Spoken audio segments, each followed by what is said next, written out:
Hello everyone, my name is Erin and I'm the chair of the Southern Branch of the Irish Patchwork Society. In 2016 we've begun our second year of our Block of the Month project. This is October 2016's block. If you'd like to download these instructions, you can find them on our website, which is www.ipscork.com.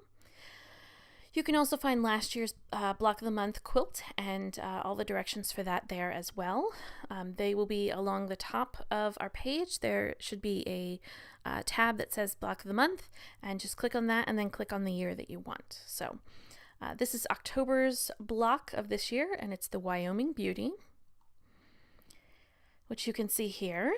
It's made up of two half square triangles and then two kind of this I'm going to say an alternating diagonal square unit. I don't know if there's an actual name for this unit, but that's what I'm going to call it. And so let's get started by showing you some quilt variations that you can make with this. Now, typically the way that I've done this in the past is I've shown you different layouts of the quilt. But because there's so many things that you can do with just this block, I'm just going to show you all the variations that I made up just by rotating the block. So all of the quilts that you're going to see are just four blocks across by 4 blocks down. You could change things up by adding sashing and that kind of thing, but there's so many different quilts that you can make just by rotating the block. I figured I'd just show you that with this presentation. If you'd like to see more, just let me know and I can create another slideshow presentation of all the quilts. So like if you put it on point and all that kind of thing. So what I would do in the past. So this first quilt, again, is just that 4 blocks across by 4 blocks down. There's a 1-inch white border and then a 4-inch border using that kind of bejeweled cat fabric. And this is a perfectly serviceable quilt. I kind of like it. But just by rotating only a few of the blocks, you can create kind of this flying geese chevron looking block, which I think is kind of fun. And just by rotating the blocks some more, you can create this kind of argyle looking pattern, which is also pretty neat. And again, just by rotating some more of the blocks, you can achieve this, which is kind of like a pinwheel looking block. That's kind of what I see. Here is a second version of that argyle. You have 4 white squares instead of the 4 patterned fabric squares. And then here's one that you can create just by, again, rotating the blocks. You can create like these parallelograms with those zigzags of the smaller squares. And then you can create this like wiggly chevron. The smaller squares kind of create that wiggly line, and then the white and the bejeweled cat chevrons, which are running vertically. You can also create kind of diagonal lines as well. That's kind of fun. And then the final version that I am going to show you is this chevron, wiggly chevron one as well. And again, all of these can be created just by rotating your blocks. And that's it. Again, if you'd like me to show you some other quilts that you can make by changing up the sashing and that kind of thing, just let me know, and I can do that as well. So let's get to our assembly instructions. And the first step with that is you're going to need to cut your fabric. I find that this block looks best if you use 2 highly contrasting fabrics. So in this example, I used white and that dark green bejeweled cat. One of our committee members, I sent her the instructions the other day, and Susan, she created a really sharp looking one with red and black fabric. Again, this looks great with really highly contrasting fabrics. If you're having a problem coming up with a fabric pair, always keep in mind that complementary colors, so if you look at the color wheel, it's the colors that are opposite each other on the color wheel. So like red and green are highly contrasting, and blue and orange are highly contrasting, and yellow and purple are highly contrasting as well. So again, that's a little color tip for you.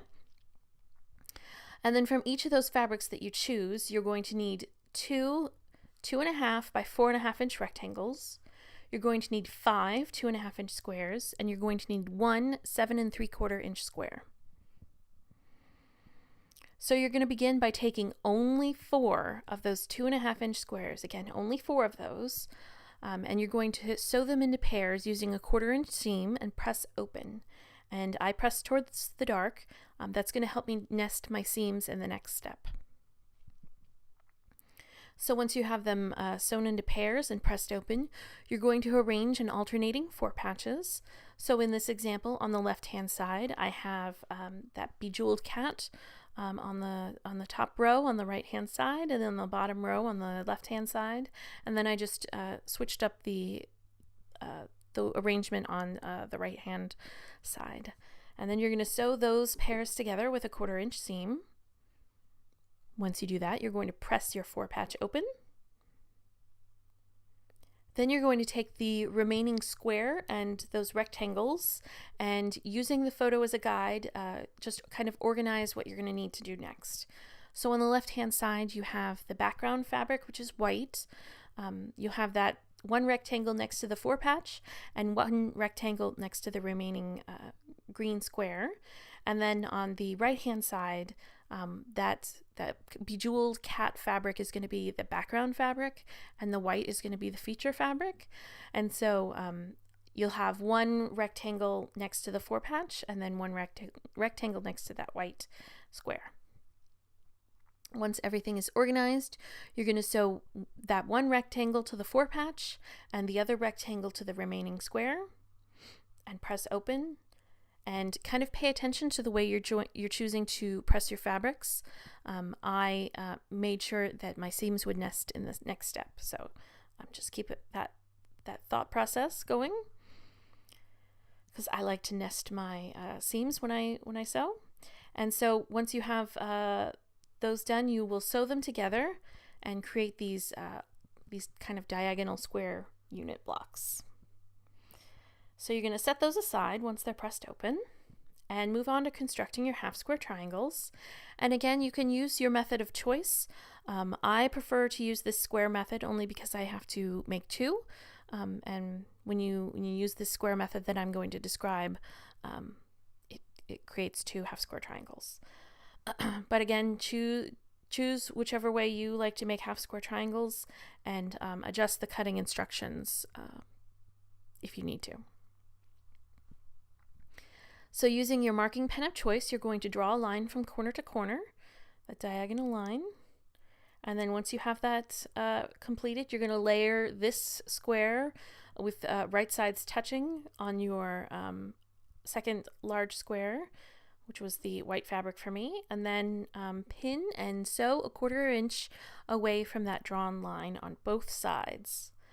Once that's complete, you're going to cut on that marked line and press that half square triangle open and trim to 6.5 inches square. And again, that creates 2 half square triangles. And then you're going to use this photo as a guide, arrange these in a 4-patch, and making sure that your half square triangles are kind of pointing in the same direction towards that 1 diagonal square block with the background fabric as the feature, the pattern fabric. So the bejeweled cat fabric, which is the background on the bottom right hand corner, those half square triangles are pointing towards that. So once you have that arranged and it looks good to you, you're going to sew those components that are in a row together into pairs and press your seams in alternating directions. And I can't quite tell from this photograph, but I think I pressed the top row to the left and the bottom row to the right. That way I could nest my seams, because I like to nest my seams. And then you're going to sew those 2 rows together and press open, and your block is complete. And you are done with October's block. If you have any questions, please let us know. You can go to our website at www.ipscork.com. Leave a comment there if you need to. Otherwise, you can email us at corkips@gmail.com. Again, our next block will come out at our November meeting, and yeah, the directions for this block will be posted to our website. So thank you for watching, and we'll see you next time.